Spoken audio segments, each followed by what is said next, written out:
여러분 혹시 이런 생각 해보신 적 있으세요? 나는 그래도 남들보다는 좀 낫겠지. 뭐, 어떻게든 되겠지. 그 말, 정확히 20년 전에도 하셨죠. 40대 때도, 50대 때도 그렇게 생각하셨을 거예요. 근데 지금 여기 이 영상 앞에 앉아 계신다는 건 어쩌면 마음 한구석에 뭔가 불안한 게 있다는 뜻이 아닐까요? 오늘 이 영상에서 저는 아주 불편한 이야기를 드릴 겁니다. 같은 60대인데 왜 어떤 사람은 매달 여행 다니고 손주 용돈도 듬뿍 쥐어주고 부부가 손잡고 웃으면서 사는데 또 어떤 사람은 공과금 날짜가 다가오면 가슴이 내려앉고 병원비 청구서 한 장에 밤잠을 못 이루는 걸까요? 나이는 똑같은 60대인데 왜 이렇게 다를까요? 오늘 이 영상 끝까지 봐주셔야 합니다. 후반부에 가면 지금 당장 확인해야 할 체크포인트와 실제로 인생이 갈린 두 사람의 이야기가 나옵니다. 그 이야기 듣고 나면 오늘 하루 뭔가 하나는 반드시 바꾸실 겁니다. 제가 장담해요. 이 영상이 단 한 분에게라도 진짜 도움이 된다면 그것만으로 충분합니다. 오늘 이 채널이 처음이신 분들, 영상이 끝나고 나서 구독 버튼 한 번만 눌러주세요. 강요가 아닙니다. 그냥 이런 이야기 앞으로도 계속 나누고 싶어서요. 자, 그럼 시작합니다. 대한민국에서 60대로 산다는 게 지금 어떤 현실인지 먼저 숫자로 한번 들여다볼게요. 통계청 자료를 보면 우리나라 60대 이상 노인 가구의 평균 월 소득이 얼마인지 아세요?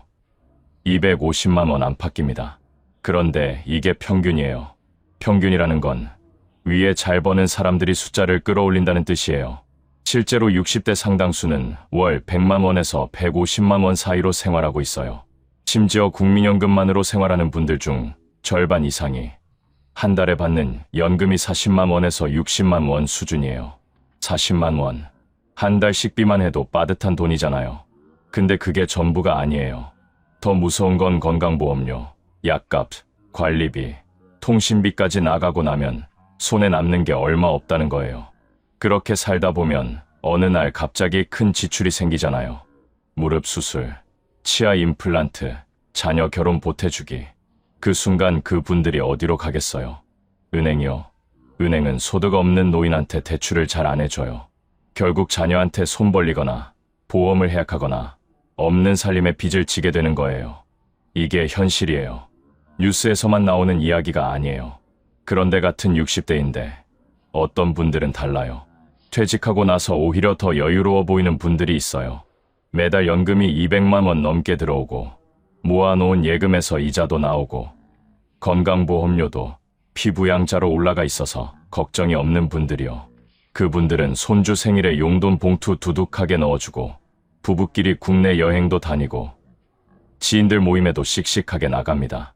표정이 다르고 걸음걸이가 다르고 눈빛이 달라요. 뭐가 이 두 그룹을 갈랐을까요? 돈이요? 물론 돈이 중요하죠. 근데 제가 오늘 드리려는 말씀은 돈이 전부가 아니라는 거예요. 오히려 같은 돈을 갖고도 어떻게 준비했느냐, 어떤 습관을 갖고 살았느냐, 그리고 어떤 생각을 먹고 살았느냐, 이게 갈랐다는 거예요. 첫 번째 이야기입니다. 돈의 착각에 대한 이야기예요. 많은 분들이 퇴직할 때 이렇게 생각해요. 퇴직금이랑 그동안 모은 거 합치면 한 2억은 되겠다.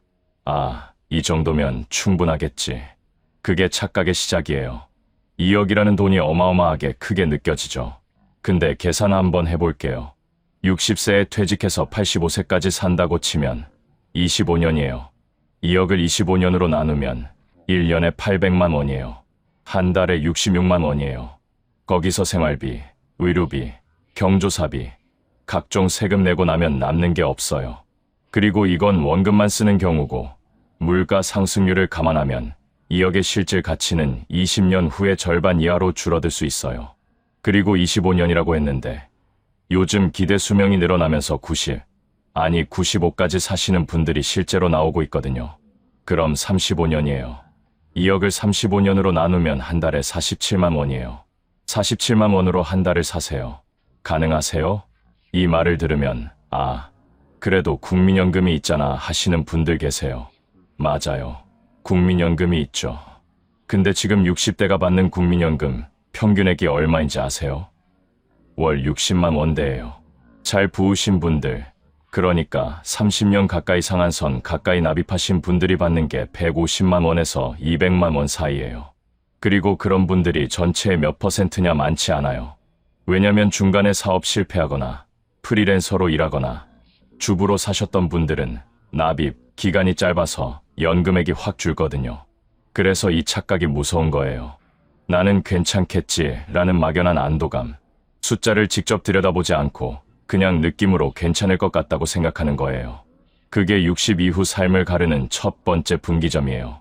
반면에 여유 있는 분들은 어떻게 했냐면 50 초반부터 숫자를 계산했어요.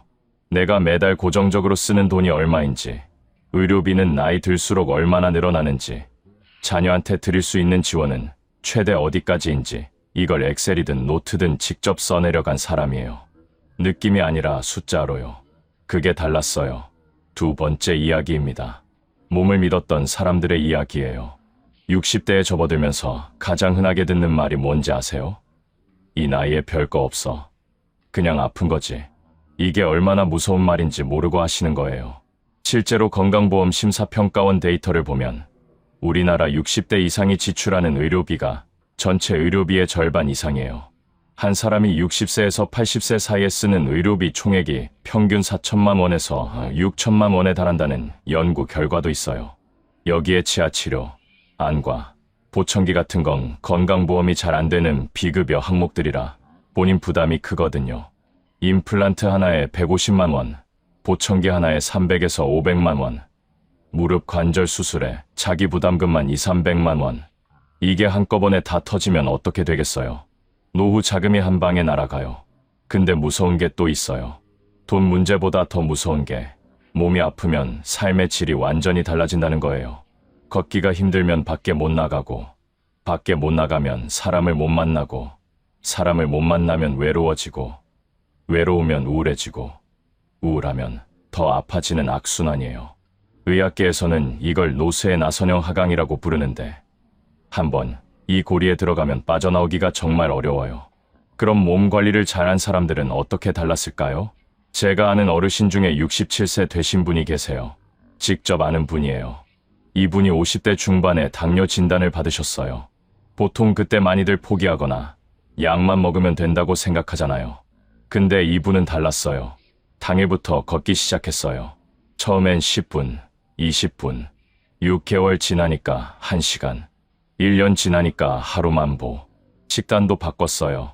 흰 쌀밥 대신 잡고, 인스턴트 끊고, 단 걸 줄이고. 지금 이분 혈당 수치가 정상이에요. 약도 절반으로 줄었고, 무릎도 오히려 더 좋아졌다고 해요. 표정이 진짜 밝아요. 이분이 했다고 뭔가 대단한 걸 한 게 아니에요. 그냥 습관을 바꾼 거예요. 근데 그 습관이 지금 이분의 노후를 완전히 바꿔놓은 거예요. 의료비 부담이 줄었고, 활동량이 늘었고, 사람을 만나고 웃을 수 있는 체력이 생겼어요. 반면에 이분과 비슷한 나이에 비슷한 진단을 받은 다른 지인분은 어떻게 됐냐면, 에이, 약 먹으면 되지. 나이 들면 다 그런 거야 하고 그냥 사셨어요.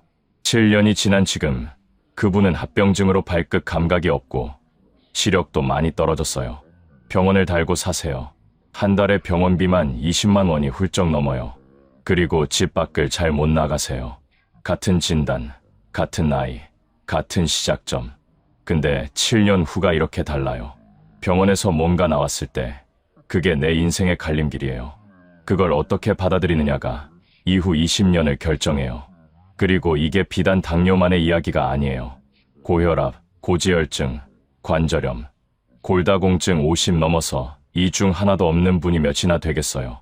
대부분 있어요. 문제는 이걸 이 나이에 당연한 거지라고 방치하느냐, 아니면 이건 관리하면 조절할 수 있어 라고 생각하고 행동하느냐예요. 그 차이가 60 이후의 삶 전체를 결정해요. 세 번째 이야기입니다. 혼자가 된 줄 몰랐던 사람들의 이야기예요. 이거 좀 솔직하게 말씀드릴게요.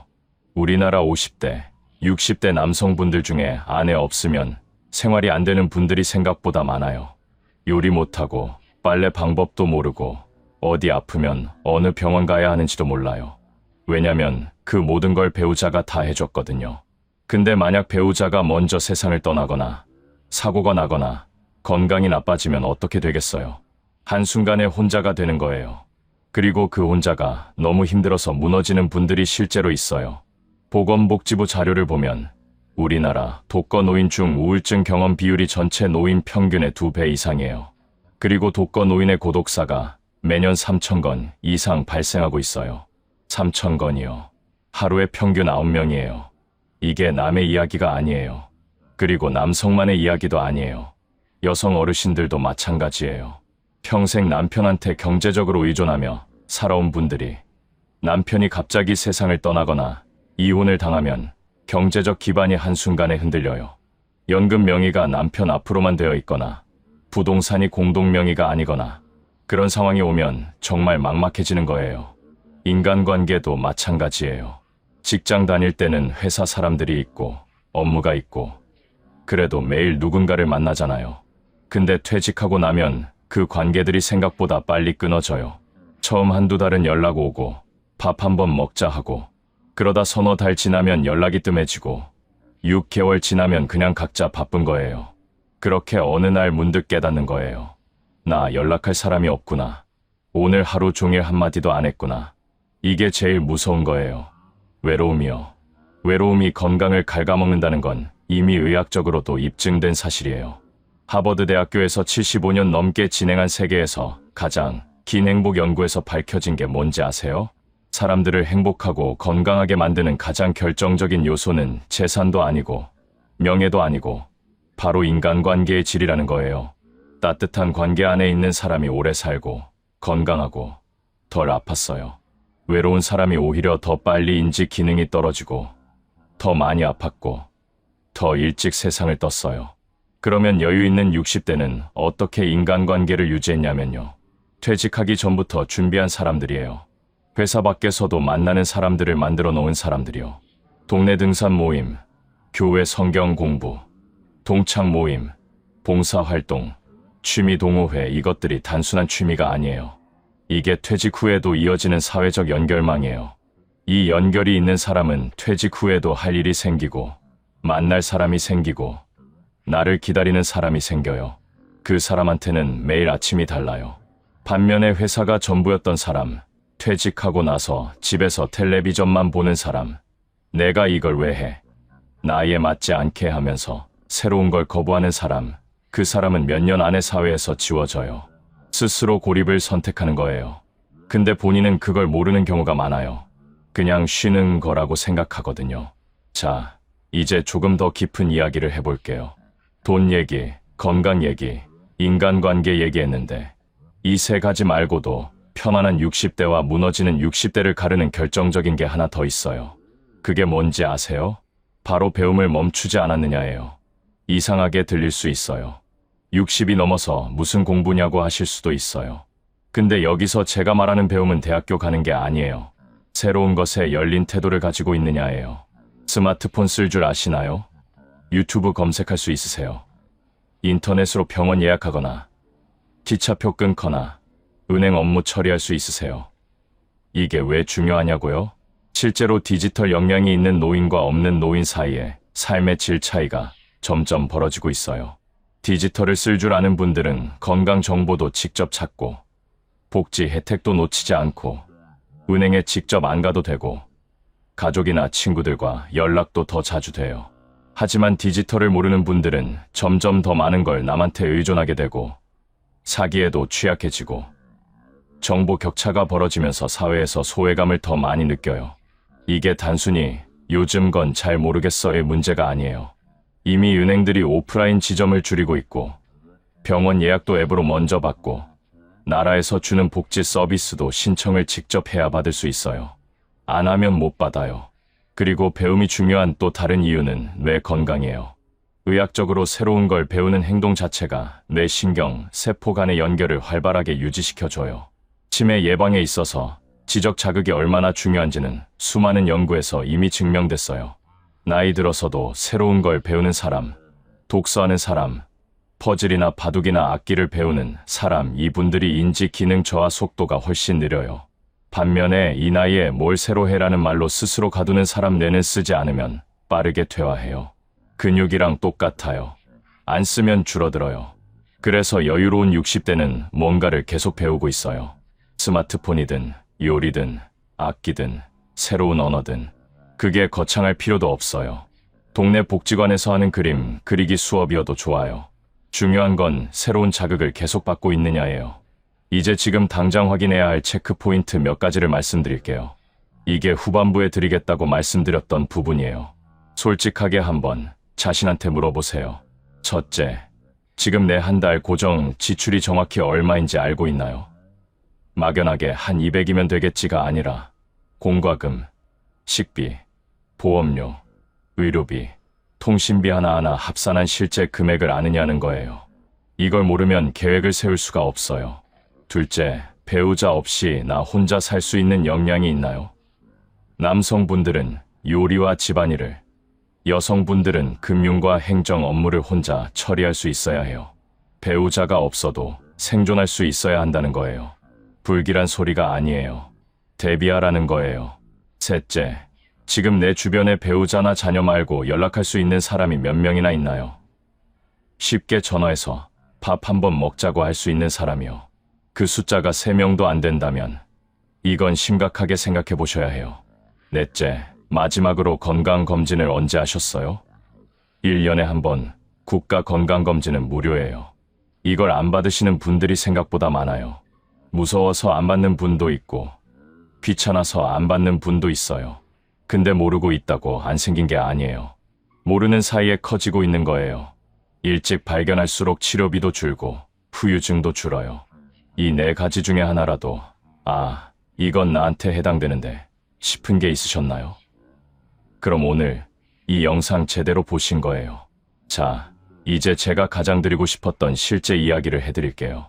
박 선생님이라고 불러드릴게요. 이분은 공립중학교에서 28년 동안 국어를 가르치셨어요. 58세에 명예퇴직을 하셨는데 퇴직할 때 받은 돈이 꽤 됐어요. 퇴직금에 명예퇴직 가상금까지 해서 한 2억 5천 정도였어요. 교원연금도 나와요. 한 달에 170만 원 정도요. 그러니까 출발은 괜찮았어요. 근데 박 선생님이 퇴직하고 처음 한 일이 뭔지 아세요? 아파트 인테리어 리모델링이었어요. 한 3천만 원 들어갔어요. 그 다음에 자녀 결혼 자금 보태줬어요. 둘이니까 합쳐서 5천만 원 들어갔어요. 그 다음엔 아내가 여행 가고 싶다고 해서 유럽 패키지 여행 다녀왔어요. 500 넘게 나왔어요. 이 정도면 그럴 수 있다고 생각하실 수도 있어요. 근데 문제는 박 선생님이 이 돈이 줄어드는 속도를 실감하지 못했다는 거예요. 퇴직한 지 3년이 지났을 때 통장을 들여다봤더니 2억 5천이 1억 2천으로 줄어 있었어요. 3년 만에 1억 3천이 나간 거예요. 그제야 정신이 번쩍 들었죠. 그런데 그 시점에 박 선생님 무릎이 좋지 않아서 수술을 받아야 했어요. 본인 부담 250만 원이 나왔어요. 그리고 얼마 뒤엔 아내가 유방암 초기 진단을 받았어요. 다행히 초기라 수술로 잡았지만 치료비에 간병비에 한 년 가까이 거의 1,000만 원에 가까운 돈이 나갔어요. 58에 퇴직해서 64에 통장 잔액이 5천만 원 아래로 떨어졌어요. 연금 170만 원으로 생활하는데 아내 약값만 한 달에 30만 원이 넘어요. 관리비, 공과금 내고 나면 한 달 생활비가 빠듯해요. 여행은커녕 외식도 주저하게 됐어요. 박 선생님이 지금 후회하는 게 뭔지 아세요? 그때 3년 동안 내가 너무 함부로 썼다. 그리고 내 건강 관리를 안 했다. 아내 건강도 진즉에 같이 챙겼어야 했다. 그리고 아이들한테 너무 많이 퍼줬다. 이 3가지예요. 이분이 나쁜 사람이에요. 전혀요. 자녀한테 잘해주고 싶었던 거고, 열심히 살았으니 즐기고 싶었던 거고, 설마 건강이 이렇게 갑자기 무너질 줄은 몰랐던 거예요. 이제 다른 분 이야기를 드릴게요. 김 과장이라고 불러드릴게요. 이분은 제조업 중견기업에서 부장까지 하시다가 62세에 퇴직하셨어요. 퇴직금이 박 선생님보다 훨씬 적었어요. 한 1억 7천 정도였어요. 국민연금은 한 달에 94만 원이에요. 박 선생님보다 출발 여건이 더 안 좋았어요. 그런데 이분은 퇴직 2년 전부터 준비를 했어요. 먼저 지출 내역을 쭉 뽑아서 진짜 필요한 것과 습관적으로 쓰는 것을 분리했어요. 그리고 퇴직 전에 적은 비용으로 살아보는 연습을 6개월 했어요. 한 달에 120만 원 안에서 살아보는 거예요. 처음엔 힘들었다고 해요. 근데 6개월 하다 보니까 생각보다 살 수 있더라는 거예요. 오히려 뭐가 정말 필요하고 뭐가 필요 없는지 명확해졌다고요. 그리고 퇴직하기 전에 동네 주민센터에서 하는 텃밭 가꾸기 프로그램에 등록했어요. 처음엔 어색했대요. 나이 들어서 이게 뭐하는 짓인가 싶었다고요. 근데 거기서 만난 사람들이 지금 진짜 친구가 됐어요. 매주 2번씩 만나고 수확한 채소를 나누고 같이 밥 먹고. 이분이 퇴직하고 제일 행복한 순간이 그 텃밭 가는 날이래요. 건강 관리도요. 이분 혈압이 좀 높거든요. 근데 약 먹으면서 동시에 걷기를 매일 해요. 날마다 5,000보 이상은 꼭 채운대요. 날씨 안 좋으면 집 안에서 제자리 걸음이라도 한다고요.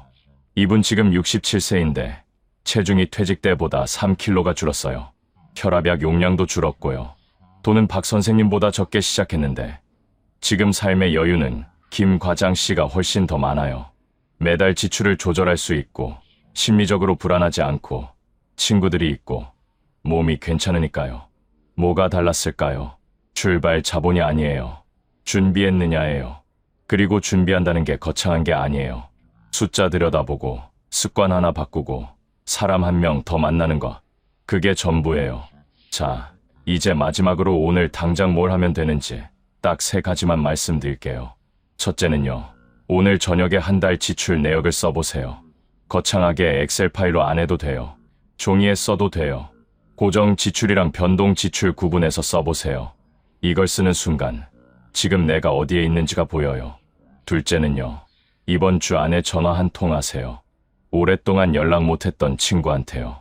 친구 없으면 동창 모임이나 동네 커뮤니티 검색해서 하나만 찾아보세요. 한번 나가보는 거예요. 어색하면 어색한 대로 나가보는 거예요. 그 한 번이 인생을 바꿔요. 셋째는요. 국가 건강검진 기간 확인하세요. 매년 받으실 자격이 되시는 분들 많아요. 건강보험공단 홈페이지 들어가시면 내가 올해 검진 대상인지 바로 확인할 수 있어요. 이 3가지예요. 오늘 하루에 다 안 해도 돼요. 근데 하나씩은 해보세요. 오늘 본 영상이 그냥 스쳐 지나가는 영상이 아니라 진짜 내 삶에서 뭔가 하나가 달라지는 계기가 됐으면 좋겠어요. 60이라는 나이가 끝이 아니에요. 이제 막 다른 챕터가 시작된 거예요. 어떤 챕터가 될지는 지금 이 순간 뭘 선택하느냐에 달려 있어요. 오늘 이야기 길었죠. 그래도 끝까지 봐주셔서 진심으로 감사합니다. 오늘 드린 이야기를 한 줄로 정리하면 이거예요. 같은 60대라도 숫자를 알고 사는 사람과 느낌으로 사는 사람이 다르고 몸을 챙기는 사람과 방치하는 사람이 다르고 연결을 만들어가는 사람과 스스로 고립되는 사람이 달라요. 그리고 그 차이가 쌓이면 5년 후, 10년 후에 완전히 다른 인생이 돼요. 지금 당장 뭔가 크게 바꾸지 않아도 됩니다. 오늘 딱 한 가지만 해주세요. 통장 들여다보든 전화 한 통 하든 걷기 10분 시작하든 그 하나가 시작이에요. 여러분의 오늘이 내일보다 더 나아지길 진심으로 바랍니다. 다음 영상에서는 퇴직 후 실제로 생활비를 줄인 분들이 어떤 방법을 썼는지 구체적인 사례로 들려드릴 예정이에요. 기대해 주세요. 오늘도 봐주셔서 감사합니다.